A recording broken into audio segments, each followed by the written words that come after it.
भारत ने fighter jet engine तकनीक के क्षेत्र में तेजी पकड़ ली है।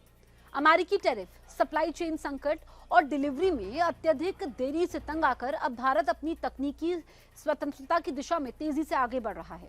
रक्षा मंत्रालय के अनुसार फ्रांस की सफ्रान कंपनी को भारत में अगली पीढ़ी के स्टील्थ फाइटर एएमसीए के लिए 120 किलो न्यूटन क्षमता वाले इंजन के उत्पादन और ट्रांसफर ऑफ टेक्नोलॉजी के लिए चुना गया है।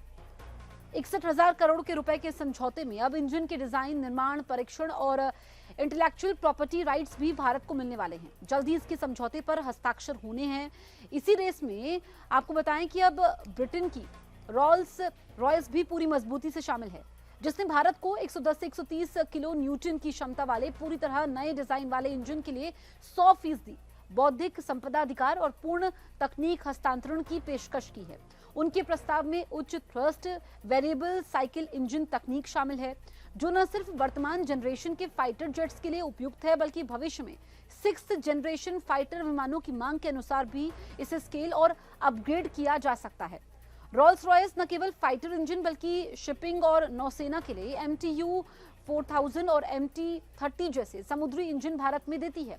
हाल ही में GRSE के साथ साझेदारी में 746 से 4,300 किलोवाट और 36 मेगावाट की क्षमता वाले इंजन भारत में बन रहे हैं।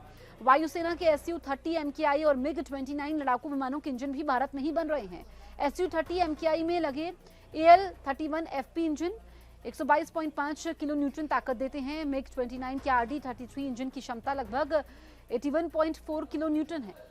इन दोनों इंजनों का निर्माण HAL कोरापुट में रूस के लाइसेंस के तहत किया जाता है।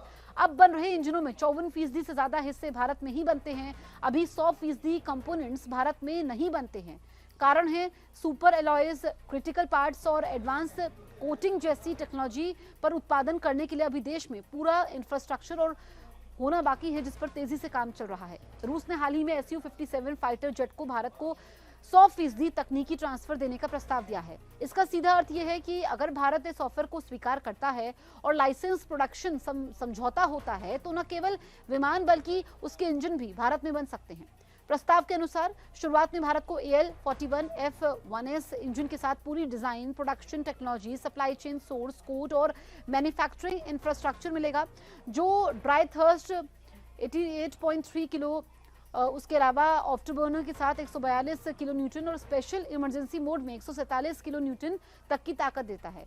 नए इंजन अपग्रेड AL-51 अभी विकास के चरण में है, जो भविष्य में सुपर क्रूज क्षमता, शक्तिशाली थ्रस्ट, कम रडार और IR सिग्नेचर देगा। ताकत में dry thrust 110 KN, after burner के साथ 175 केएन की क्षमता का होगा। भविष्य में जब AL-51 का उत्पादन शुरू हो जाएगा, तब उसे भी ट्रांसफर किया जा सकता है। जापान के F91 इंजन की चर्चा भी भारत में जोर से हो रही है।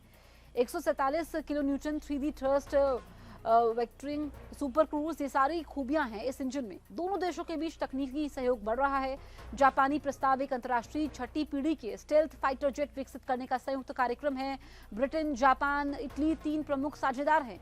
इस प्रोजेक्ट के विकास में साझेदारी के लिए भारत को भी आमंत्रित किया गया है, लेकिन फिलहाल भारत इसके टेक्निकल रिव्यू और पॉलिसी डायलॉग पर विचार कर रहा है। स्वदेशी कावेरी इंजन 1.0 जो 51 किलो न्यूटन तक की ताकत देता है, इसकी फाइनल टेस्टिंग रूस में सफलतापूर्वक हो चुकी है, जिसका उपयोग ड्रोन, UCAV में किया जाएगा। गोदरेज जैसी भारतीय कंपनियां अब इसके उत्पादन में जुट चुकी हैं।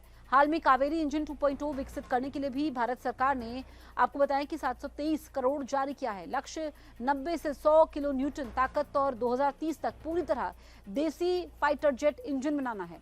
तेजस मार्क 2 जैसे विमान में अमेरिकी GEF 414 इंजन की शुरुआती भूमिका है, जिसकी ताकत 98 से 100 किलो न्यूटन है। इसमें भारत को 80% तक तकनीक की हस्तांतरित हुई है। अब भारत के पास भारत में ही जेट इंजन निर्माण के लिए अमेरिकी ब्लैक मेलिंग के दबावों में आए बिना विकल्पों की भरमार है।